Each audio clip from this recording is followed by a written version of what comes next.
Bien, entonces vamos a continuar con el módulo 2 del CCNA3. Entonces, en este módulo vamos ya después de haber visto pues todos los conceptos de OSPF, ¿verdad? Que decíamos que OSPF pues es un protocolo de estado de enlace, es un protocolo de gateway interior, utiliza 5 tipos de paquetes para intercambiar información de enrutamiento. eh, Utiliza una base de datos de estado de enlace, una base de datos de adyacencia y una base de datos de reenvío como estructura para desarrollar pues su árbol de primero la ruta libre más corta. Eh, Decíamos que hay dos versiones de OSPF, la versión 2, que es la que utilizamos para enrutar tráfico de acuerdo con el protocolo IP versión 4, y la versión 3, que es la que utilizamos para desarrollar pues enrutamiento con el protocolo IP versión 6. Entonces en esta parte vamos a configurar OSPF versión 2 de área única. Entonces el objetivo de este módulo es implementar OSPF versión 2 de área única en redes de acceso múltiple, tanto en redes punto a punto como en redes broadcast. Entonces a lo largo de este módulo pues vamos a aprender a configurar un router ID para OSPF versión 2, configurar OSPF versión 2 de área única en una red punto a punto, configurar la prioridad de interfaz de OSPF para influenciar la elección del DR-BDR en una red de acceso múltiple, implementar modificaciones para cambiar el funcionamiento de OSPF versión 2 de área única, configurar el protocolo OSPF para propagar una ruta predeterminada, verificar la implementación de OSPF versión 2 de área única.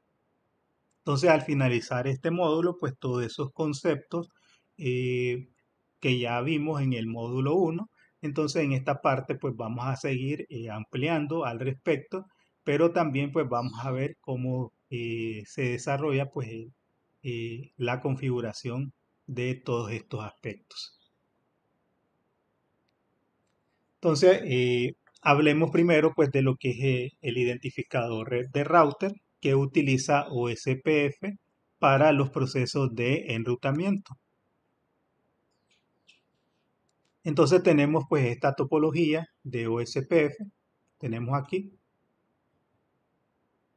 Entonces en esta topología se muestra que se utiliza OSPF versión 2. Entonces los routers en la topología tienen una configuración inicial incluida pues las direcciones de interfaz, el estado.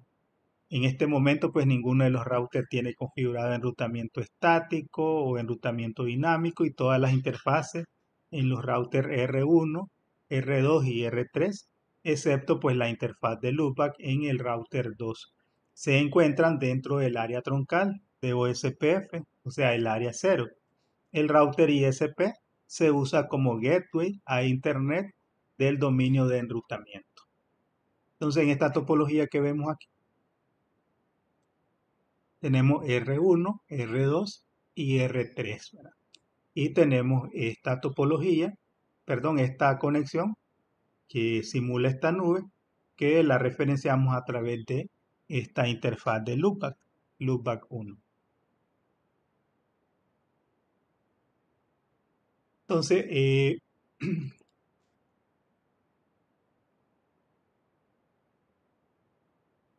entonces el router ID de OSPF. Entonces, en OSPF se habilita con el comando router OSPF y luego pues un ID de proceso. Desde el modo de configuración global, el valor del ID de proceso representa pues un número, es un valor que se puede configurar entre 1 y 65.535. y lo elige el administrador de la red. El valor del Process ID tiene significado local y se considera pues una práctica recomendada utilizar el mismo ID de proceso en todos los enrutadores donde habilitemos OSPF. Solamente que eh, el valor del identificador de procesos tiene significado local, lo cual podría pues con lo cual yo podría pues decidir configurarle un valor de identificador de proceso a cada router diferente, y esto pues no va a significar ningún, ningún problema en el proceso pues de convergencia de los routers OSPF. Entonces yo puedo habilitar OSPF desde el modo global con el comando router OSPF. Y en este 10, en este caso, el ID de proceso que se está utilizando es el valor 10. Entonces, si le damos ayuda, entonces podemos ver los diferentes parámetros que podemos configurar estando desde el modo router de OSPF. Entonces podemos usar el parámetro área OSPF, ¿verdad? Que es el parámetro del área en la que vamos a configurar, que generalmente si vamos a usar área única, entonces le pondríamos pues área 0. El parámetro AutoCost, Default Information, eh, Distance, Exit, Log Adjacency Change, Neighbor, Network, No, Passive Interface, Redistribute y Router ID, que son pues los parámetros que podemos usar dentro de el modo de configuración de router, en este caso para OSPF. Bien, entonces hablemos del Router ID. El Router ID de OSPF decíamos que es un valor de 32 bits y generalmente pues es representado como una dirección IP versión 4. Se utiliza para identificar de forma única a un router OSPF, y todos los paquetes de OSPF incluyen pues el Router ID del router origen. Para participar en un dominio OSPF, cada router requiere un Router ID. Puede ser definido por un administrador o asignado automáticamente por el router. El Router ID es utilizado por un router habilitado por OSPF para hacer lo siguiente: participar en la sincronización de las bases de datos de OSPF. Durante el estado de Exchange, el router con el ID más alto enviará primero sus paquetes descriptores de bases de datos o DVD. Participar en la elección del router designado. En un entorno LAN multiacceso, el router con el Router ID más alto se elige como el DR. El dispositivo de enrutamiento con el segundo Router ID más alto se elige como el router designado de respaldo.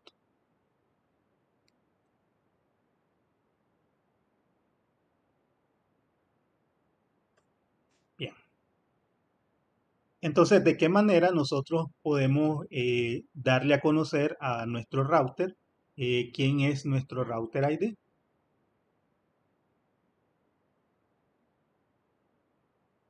¿Quién va a ser nuestro Router ID?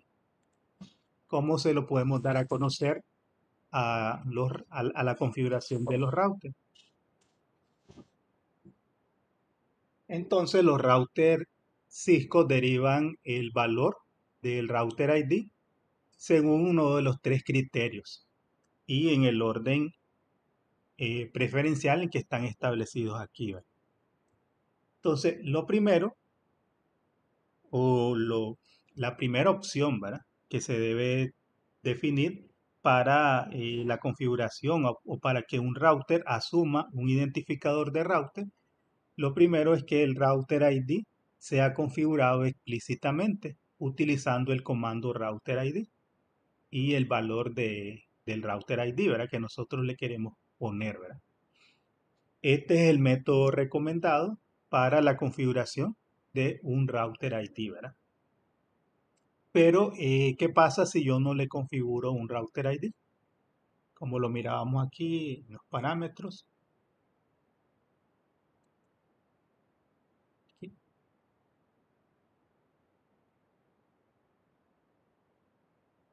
Bueno, no aparece aquí el comando, el parámetro, pero debería aparecer aquí router ID, ¿verdad?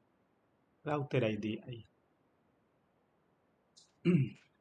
Ahí está, profe, al final. Estaba al final, no Es me fijé. el último, maestro. Ah, Sí. sí, aquí está. Entonces yo le doy router ID y el valor pues que yo quiero ponerle, ¿verdad? Si le quiero poner, por ejemplo, 111 como una dirección IP, ¿verdad? O 2.2.2.2, de esa manera, ¿verdad? Le pongo ahí el valor. Esa es la opción preferencial, ¿verdad? Pero ¿qué pasa si yo no se me olvidó ponerle router ID? Entonces él tiene dos alternativas de cómo autoconfigurarse un router ID. Entonces, la segunda opción o la segunda opción en cuanto a preferencia es que el router ID elija la dirección IPv4 más alta de cualquiera de las interfaces de loopback configuradas. Entonces, si yo no le pongo una dirección IP como router ID, entonces él busca si tiene una interfaz de loopback configurada. Si tiene una loopback configurada o si tiene varias, ¿verdad? Él elige la IP más alta que tenga esa interfaz de loopback, ¿verdad? Si hay varias, entonces la que tiene la IP más alta, ¿verdad? Ahora, si no hay interfaces de loopback, entonces la tercera opción es que el router elija la dirección IPv4 activa más alta de cualquiera de sus interfaces físicas, ¿verdad? Ese es el orden de preferencia, ¿verdad? Lo primero o la opción preferible es que yo le configure manualmente el router ID, ¿verdad? Y luego quedan dos opciones, que sería a través de una interfaz de loopback o a través de una interfaz física activa, ¿verdad? ¿Por qué se prefieren las interfaces loopback sobre las interfaces físicas, creen ustedes?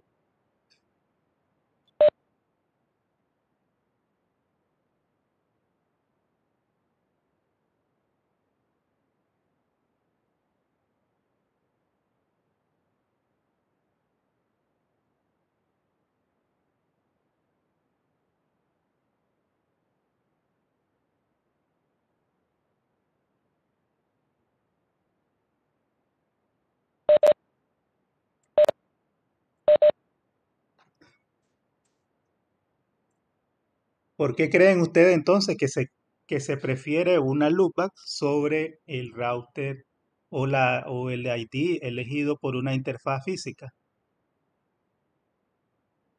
¿Por qué, maestro? Bien. Entonces, las interfaces loopback son interfaces creadas a base de software. Entonces, eso significa de que una interfaz loopback nunca va a cambiar de estado. Una vez que nosotros la configuramos, esta entra al estado activa y permanece de esa manera por siempre, ¿verdad?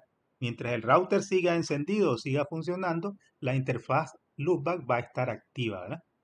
En cambio, una interfaz física puede estar sujeta a cambio en el estado de su enlace, ¿verdad? Entonces, por lo tanto, esa interfaz puede ponerse down, puede ponerse up o puede ponerse down y así puede estar, ¿verdad?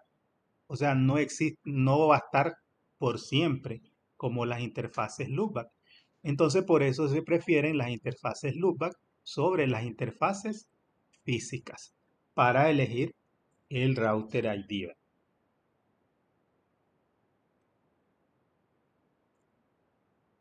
Bien. Entonces, en este caso nos dicen que el uso del router ID a través de una interfaz de loopback. O sea, en lugar de confiar en la interfaz física, el router ID se puede asignar a una interfaz de loopback. Normalmente la dirección IPv4 para este tipo de interfaz de loopback debe configurarse utilizando una máscara de Surratt de 32 bits. Esto crea pues una ruta de host. Una ruta de host de 32 bits no se anuncia como ruta a otros router OSPF. OSPF no necesita estar habilitado en una interfaz para que esa interfaz se elija como router ID. O sea que esta interfaz de loopback no se necesita enrutar, ¿verdad? Ya, yo la puedo configurar y él pues le asigna esta dirección IP, pero no es necesario que yo la publique dentro del enrutamiento OSPF, ¿verdad? para que pueda ser seleccionada como Router ID.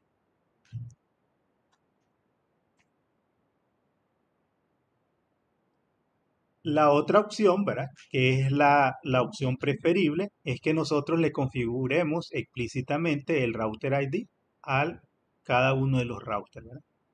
Entonces, en la topología que tenemos anteriormente, entonces a R1 le podemos configurar el router ID 1.1.1.1 y al router 2 le podemos configurar el ID 2.2.2.2 y al router 3 le podemos configurar el ID 3.3.3.3. Entonces, ¿cómo lo hacemos? En este caso, pues nos vamos a el modo de configuración global y luego le decimos router OSPF 10 y luego pues dentro de la configuración de OSPF le decimos router ID y luego le ponemos pues el valor de 32 bits como router ID, ¿verdad? De esa manera pues lo podemos configurar. Bien.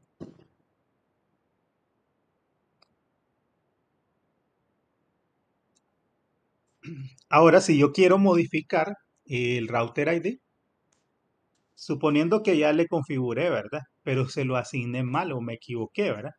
Entonces después de que el router selecciona el router ID, un router OSPF activo no permitirá que el router ID cambie, porque si nosotros lo hacemos cambiar, pues significa de que vamos a alterar la configuración de todos los demás routers. Entonces, pues no permite que nosotros lo cambiemos. Así, pues simplemente con solo volver a poner router ID y luego ponerle el nuevo valor. Entonces no funciona así, ¿verdad?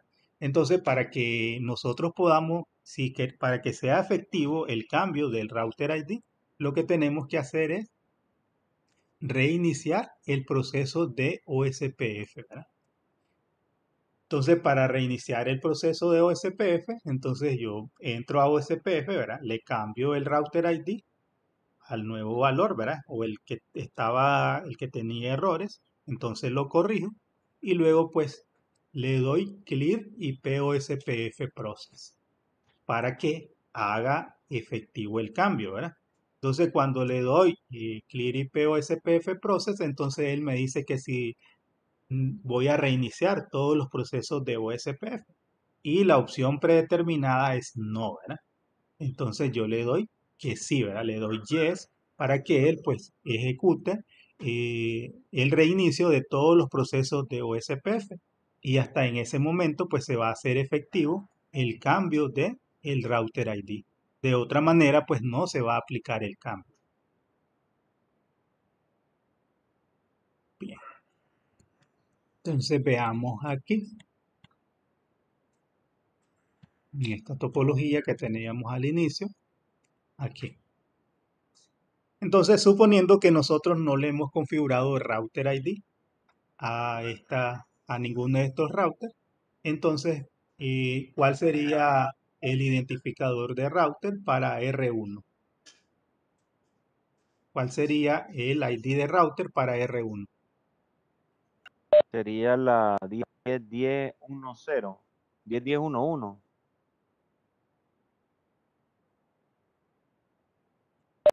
¿Por qué la 10.10.1.1? porque la dirección del loopback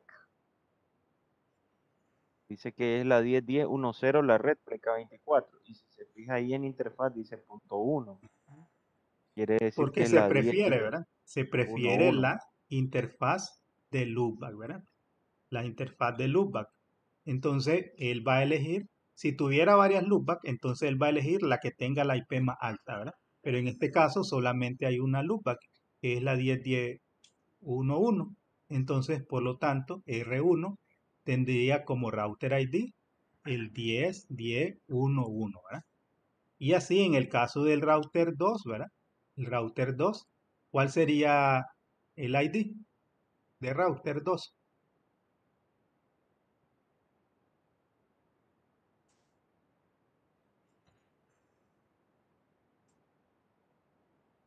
¿Cuál sería el ID del router 2? La 10.10.2.1. La del router 2, Estoy de acuerdo con mi compañero. 10-10-2-1. En este caso, recordemos que el router 2 tiene dos loopbacks, que son la 10-10-2-1 y la 64-100-0-1. Entonces, ¿qué sucede en ese caso cuando tiene varias loopbacks? Escoge la IP de Va a mayor escoger, Escoge sí, el IP, la el loopback IP con más la IP alto. más alta, ¿verdad? Ah, Escoge correcto. la IP de la loopback, Sería la 64-100. entonces va a ser la 64-100-01. 64-100-01, ¿verdad? Esa va a ser su router ID. Y en el caso de router 3, que tiene solamente una loopback, entonces va a ser la 10.10.3.3.1, ¿verdad? Ahora, si no tuviera interfaces loopback, entonces, ¿cuáles serían los router ID? Si no tuvieran loopback esos routers, ¿cuál sería el router ID de R1? En el caso de R1 sería la 10.11.14, La más por ser alta, el ¿verdad? IP más alto, De la por ser el IP más interfaces alto. activa, ¿verdad? Entonces, el router 1 tiene configurada la 10.1.1.5 y la 10.1.1.14, ¿verdad? Entonces, va a elegir como router ID la IP más alta que tenga configurado en sus interfaces físicas, ¿verdad? Entonces, en este caso sería la 10.1.1.14. Y para el router 3 sería pues la IP más alta, es la que tiene configurado en la interfaz gigabit 0 pleca 0 pleca 0, que es la 10.1.1.13, ¿verdad? La IP más alta. Entonces, de esa manera, ¿verdad? Se configura el router ID. Entonces, eh, la opción preferible es que nosotros le configuremos manualmente, ¿verdad? Es la más confiable, ¿verdad? La más confiable es que yo use el comando router ID para configurarle el ID de router.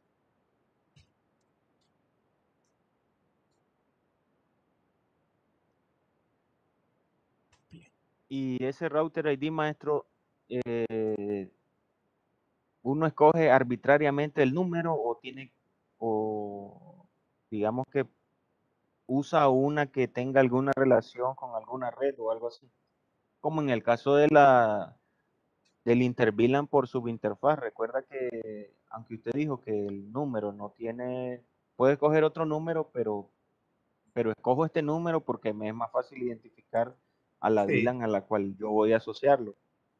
sí, no. Puede ser cualquier valor, ¿verdad?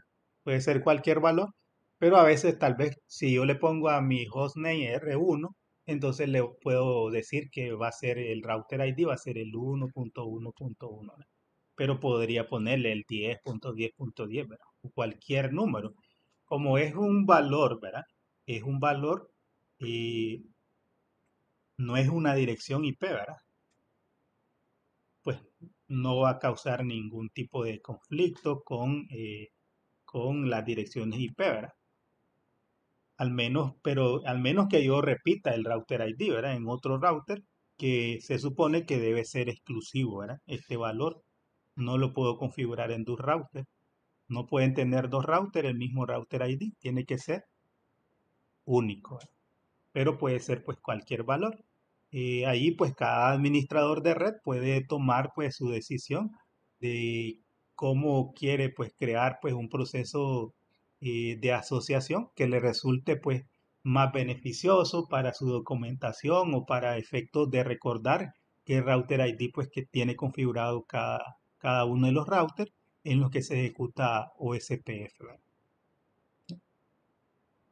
Pero puede ser pues elegido de la manera que considere conveniente el administrador, ¿verdad?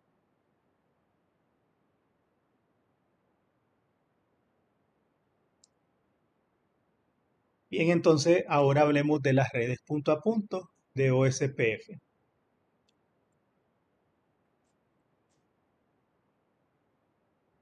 Entonces podemos configurar OSPF, eh, podríamos decir que básicamente de dos maneras, ¿verdad? dos maneras en las que podemos configurar OSPF. Entonces se puede especificar en las interfaces que pertenecen pues a una red punto a punto, configurando pues el comando network. También podemos configurar OSPF directamente desde el modo de configuración de interfaz con el comando IP OSPF. Entonces la sintaxis básica del comando network es la siguiente, ¿verdad? Una vez que ingresamos al proceso o al process ID del router OSPF, utilizamos el comando network, ¿verdad? Network. Luego pues tenemos la dirección de red. Aquí puede ser una dirección de red, puede ser una dirección de subred o puede ser una dirección de host, ¿verdad? La que podemos incluir dentro del comando network. Luego de la dirección de red o de host o de subred, incluimos luego una máscara de wildcard. Una máscara de wildcard y luego pues el parámetro área y luego pues el área, el ID del área, ¿verdad? Que si vamos a trabajar con área única, entonces aquí vamos a usar área 0, ¿verdad? Como identificador de área. Entonces la sintaxis de la máscara de wildcard o de la dirección de máscara de wildcard se utiliza para habilitar OSPF en las interfaces.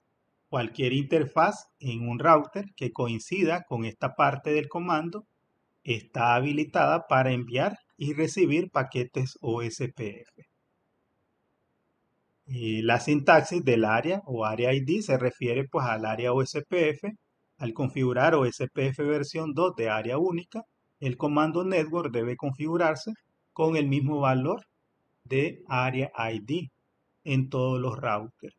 Si bien se puede usar cualquier ID de área, es aconsejable utilizar un ID de área 0 con OSPF de área única. Esta convención facilita pues la tarea si posteriormente se modifica la red para admitir OSPF multiárea. Entonces empezamos en área 0 y luego pues creamos las demás áreas en caso de que haya pues crecimiento de nuestra infraestructura de red. Maestro, quiere decir que siempre la primera área es área 0. Así es, ese es el área backbone, se le llama. Área backbone o área 0. Es el núcleo de una topología jerárquica de OSPF. Bien.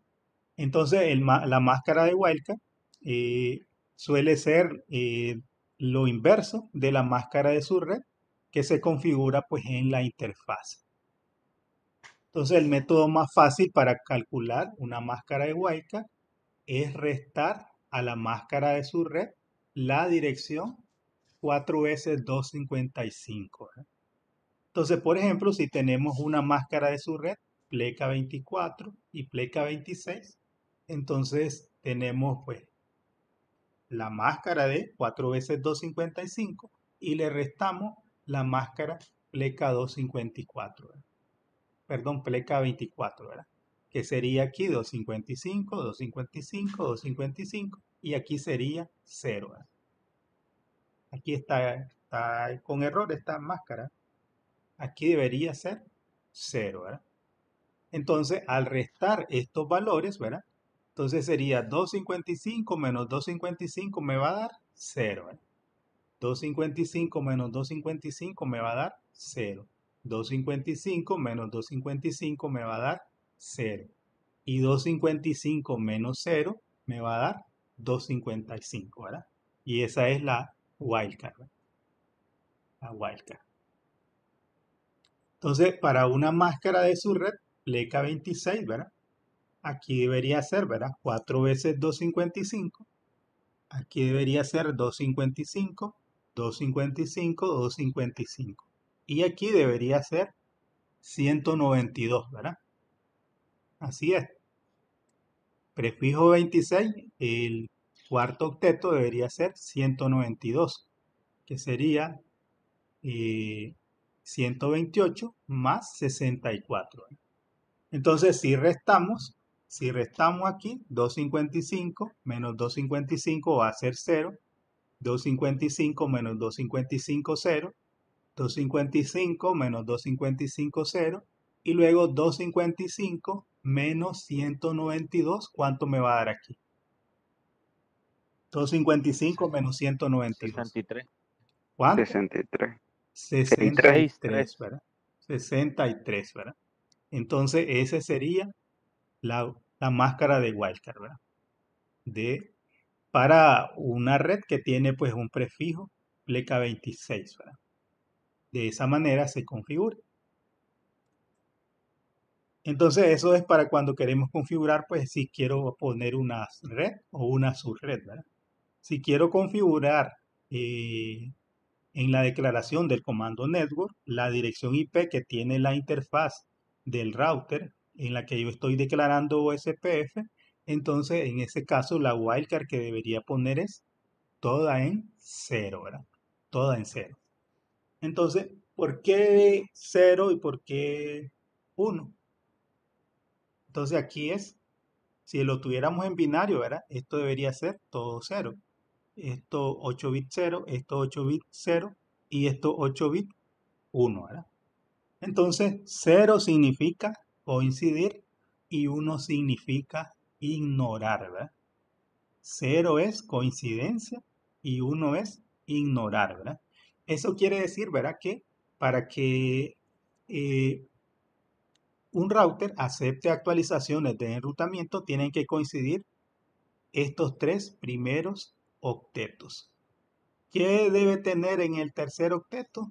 No importa, ¿verdad? No interesa que tenga, si es 20, si es 50, si es 70, si es 200, cualquier valor. Lo que interesa que haya una coincidencia entre estos 24 bits, ¿verdad? En los 24 bits de la, la dirección IP de la interfaz y la red que se está anunciando a través del comando network, ¿verdad? Bien. Entonces, veamos aquí cómo configurar OSPF mediante el uso del comando net. Entonces, dentro del modo de configuración de enrutamiento, pues hay dos formas de identificar las interfaces que participarán en el proceso de enrutamiento OSPF. En el primer ejemplo, la máscara de wildcard identifica la interfaz en función de las direcciones de red. El wildcard identifica la interfaz en función de las direcciones de red. Cualquier interfaz activa configurada con una dirección IPv4 perteneciente a esa red participará en el proceso de enrutamiento OSPF. Entonces, ¿qué es lo que yo configuro con el comando network? Todas las subredes o redes o direcciones de host que tienen las interfaces que yo estoy declarando en OSPF, ¿verdad? Entonces, estas son las redes, digamos, las redes que R1 tiene configurada, ¿verdad? Entonces, R1 debería tener una red en la 10.10.1.0 o una interfaz, ¿verdad? Asociada a esa red. Otra interfaz asociada a la 10.1.1.4 y otra interfaz asociada a la 10.1.1.12. Si lo vemos aquí en nuestra topología que tenemos al inicio,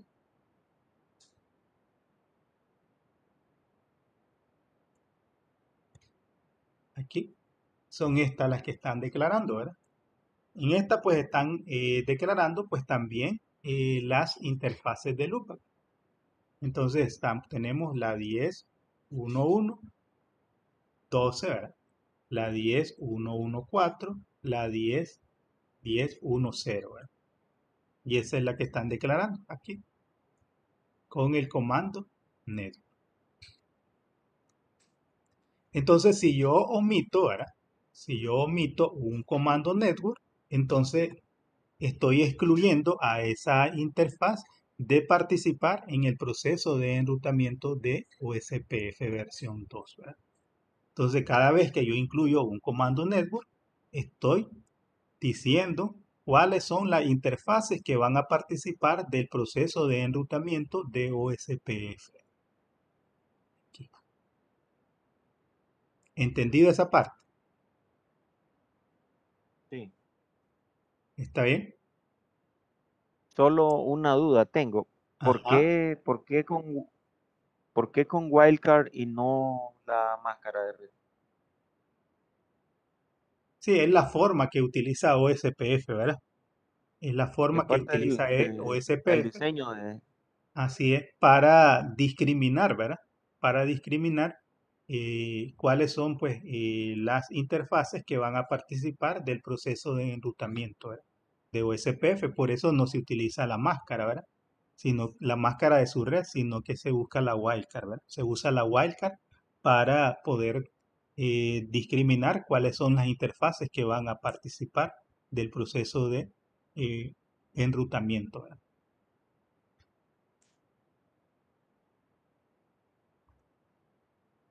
Bien. Ahora tenemos la configuración de OSPF siempre con el comando network, pero ahora utilizando las direcciones IP que tienen asociadas las interfaces. Entonces esta es otra alternativa que tenemos cuando configuramos o cuando utilizamos el comando network, ¿verdad? Entonces OSPF versión 2 se puede habilitar especificando la dirección IPv4 exacta que tenemos configurado en cada una de las interfaces, ¿verdad? Solamente que cuando usamos la dirección IP que tiene configurada una interfaz, entonces debemos usar una máscara de wildcard que tenga pues todos sus octetos en cero, ¿verdad? Entonces, por ejemplo, al ingresar el comando network 10.1.1.5, como es una dirección IP de host que tiene asociada pues una interfaz de R1, entonces la wildcard que debemos de poner es toda cero, ¿verdad? Toda en cero. Entonces, qué es lo que le dice a OSPF con esta sentencia? Lo que le dice es que el router 1 debe habilitar la interfaz Gigabit Ethernet 0 pleca 0 pleca 0 para el proceso de enrutamiento OSPF.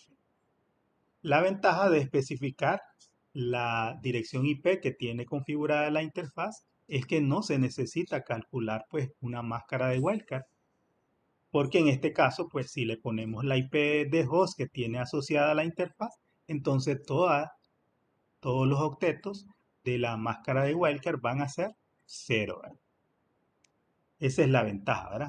Es más fácil, en vez de estar pues calculando wildcard, si yo configuro la IP de las interfaces que tienen asociadas cada interfaces que estoy incluyendo con el comando network, entonces pues la wildcard va a ser 0, ¿verdad? Entonces esa es otra manera. Y puedo mezclar en el router 1, digamos, declarar el IP de la interfaz con wildcard 0 y en otro router declarar la red con el wildcard. Se Sí, puede. sí, sí, sí, sí, no importa. O decir que en este caso que tenemos varias interfaces,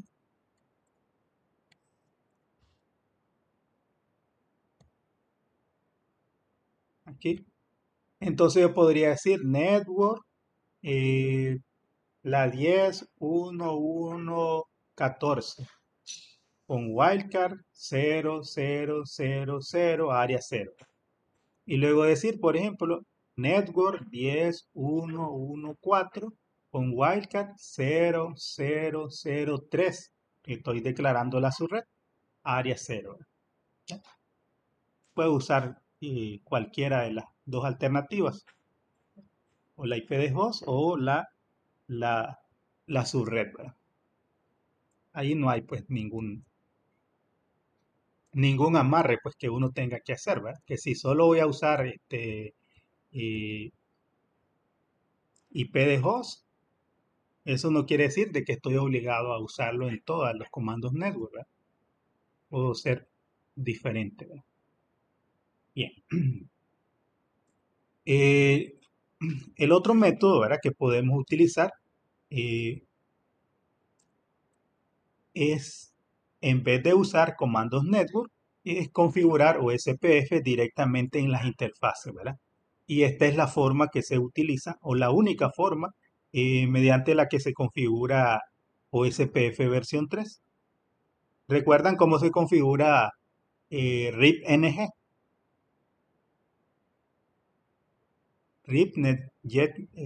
Next Generation, ¿verdad? Para IP versión 6. Entonces, básicamente es la misma forma que se utiliza en IP versión 6 y también se puede utilizar con IP versión 4, ¿verdad? Entonces, en este caso, desde el modo de configuración de interfaz, podemos utilizar el comando IP OSPF y luego, pues, el Process ID y el Area ID, ¿verdad? Entonces, para este caso, pues como ya se había habilitado SPF en R1, entonces pues le dan No Network para eliminar las configuraciones y luego pues se hace por interfaz. Entonces, en ese caso tenemos que entrar a cada interfaz en la que hemos habilitado OSPF, en la que queremos habilitar OSPF, por ejemplo, en la interfaz Gigabit Ethernet 0, pleca 0, pleca 0, y ahí le damos IP OSPF 10, área 0. Ahí. Y luego así entramos a cada una de las demás interfaces. Interfaz Gigabit Ethernet 0, pleca 0, pleca 1 y le decimos IP OSPF 10, área 0.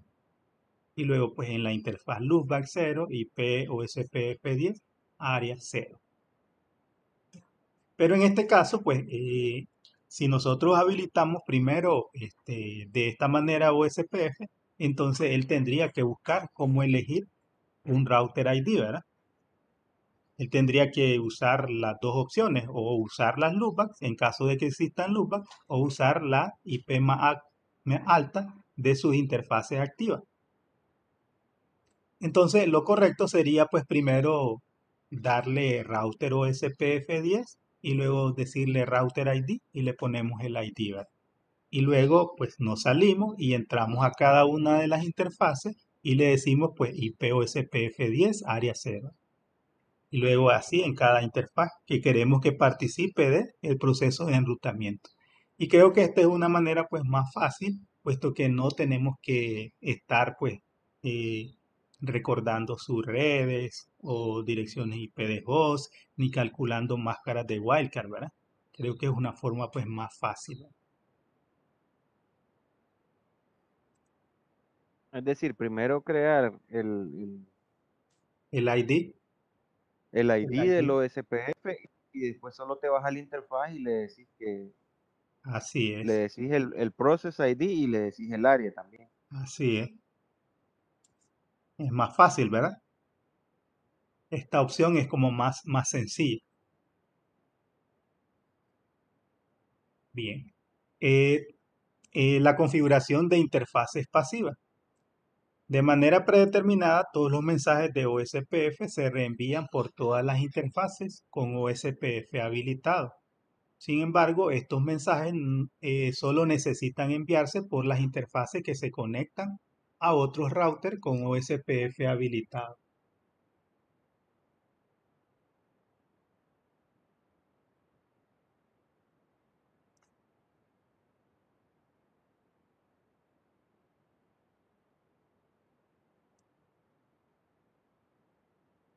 Entonces, el envío de mensajes innecesarios en una LAN puede afectar la red de tres maneras. Uso ineficaz del ancho de banda. Se consume ancho de banda disponible con el transporte de mensajes innecesarios. Uso ineficaz de los routers.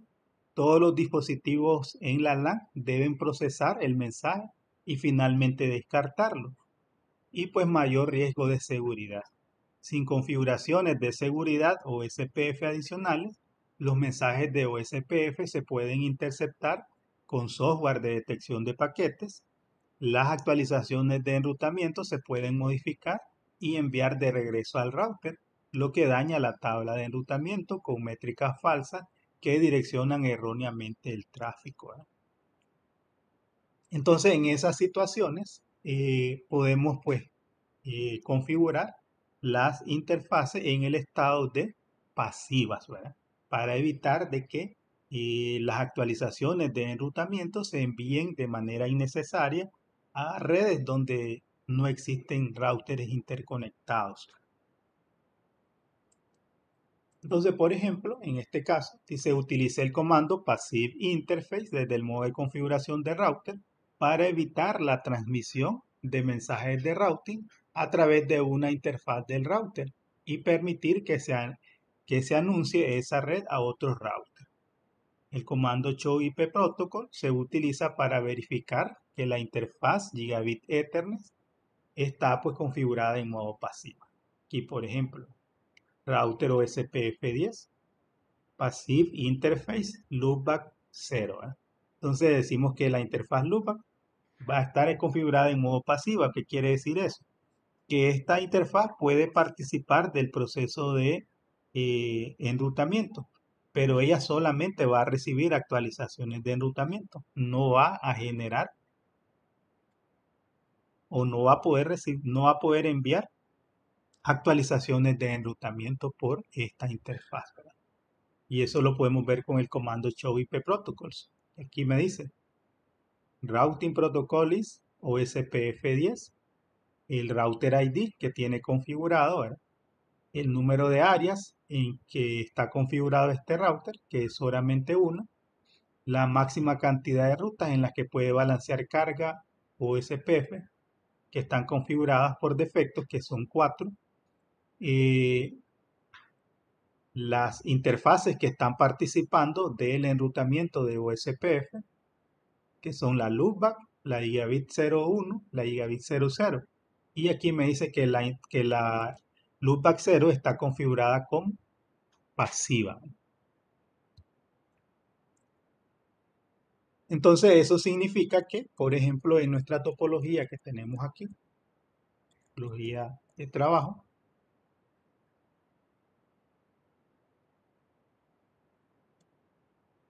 aquí, si aquí tuviéramos una LAN conectada, en vez de la loopback, una red LAN aquí, entonces, ¿para qué se van a enviar actualizaciones de enrutamiento por esta interfaz si no tenemos ningún router? Entonces, innecesariamente se está consumiendo ancho de banda, ¿verdad? Innecesariamente estamos incidiendo para que todos los equipos que están conectados a esa LAN procesen eh, publicaciones de OSPF que no necesitan, ¿verdad? Y además, pues, es un riesgo de seguridad, ¿verdad?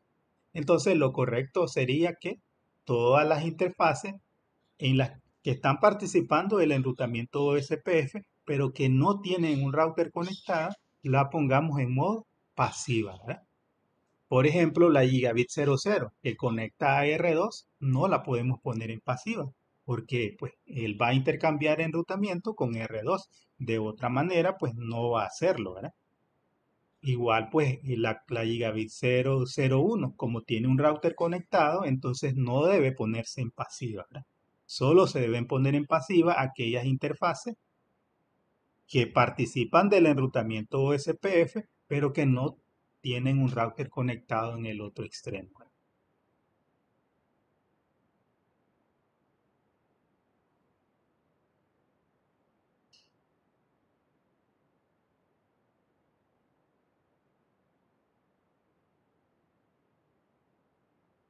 Entonces esos son pues los riesgos, ¿verdad? Los tres o los riesgos innecesarios cuando pues enviamos publicaciones de OSPF a través de una red o una interfaz que está conectada a una LAN donde no hay un router, ¿verdad? Que es lo que mencionábamos, el uso eficiente pues del ancho de banda, eh, uso de recursos en las interfaces de los equipos que están conectados en la LAN y pues riesgo de seguridad.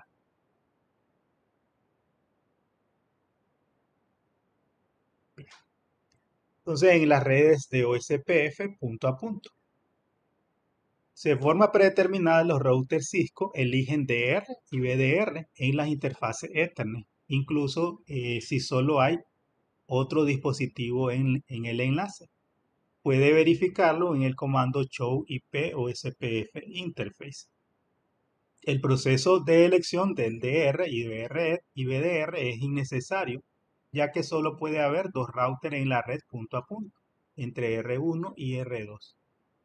Se observe que la salida, que el router ha designado el tipo de red como broadcast.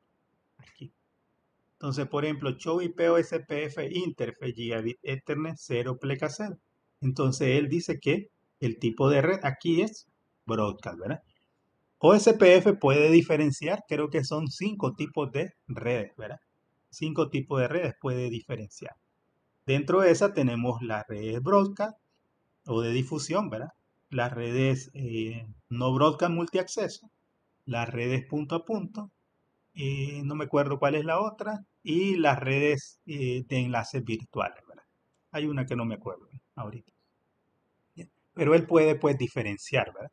Entre los diferentes tipos de redes. Entonces, el proceso de elección de DR y BDR es innecesario, ya que solo puede haber dos routers en la red punto a punto, entre R1 y R2. Se observe que la salida, que el router ha designado el tipo de red como broadcast. ¿Sí? Entonces, como esta es una red, esto es en base a la misma topología que tenemos al inicio, ¿verdad? R1 está conectado con R2 a través de un enlace Ethernet. Entonces, por lo tanto, como dice, es una red broadcast, entonces voy a elegir un router designado y un router designado de respaldo en esa red, ¿verdad? Porque eso es lo que hace OSPF, elegir un router designado y un router designado de respaldo por red, ¿verdad? Por red. Pero si son solo dos puntos, ¿verdad? Que se están conectando, no son múltiples routers como en la topología que mirábamos anteriormente, donde se producía pues una inundación masiva de LSA. En este caso, como solo dos routers son los que están conectados, entonces podemos prescindir de que haya una elección de DR y BDR. ¿De qué manera? Al decirle que esta va a ser una red tipo punto a punto. Entonces, para cambiar esto, dice una red punto a punto, utiliza el comando de configuración de interfaz IP o SPF Network y le decimos point to point. Entonces, en todas las interfaces en las que se desee deshabilitar el proceso de elección de DR y BDR, ¿verdad? Entonces, en el router 1, en la interfaz Gigabit Ethernet 0 pleca 0 pleca 0, entonces le decimos IP o SPF Network point to point.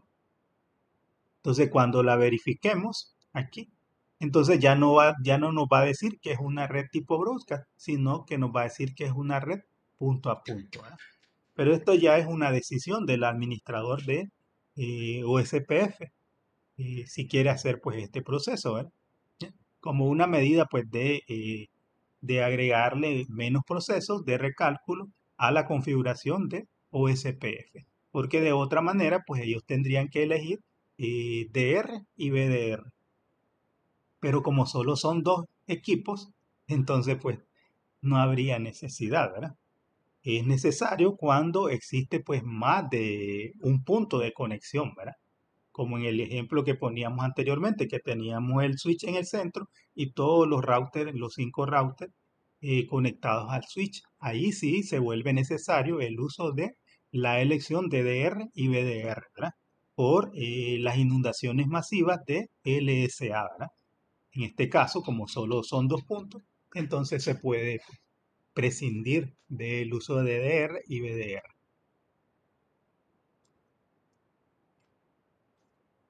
Bien, no sé si por hoy dejamos ahí entonces y pues nos vemos en la siguiente sesión, ¿verdad? Esperemos que podamos hacerla presencial ya, ¿verdad? Que los que estaban un poco enfermitos se puedan recuperar, ¿verdad? Que podamos pues seguir. De acuerdo.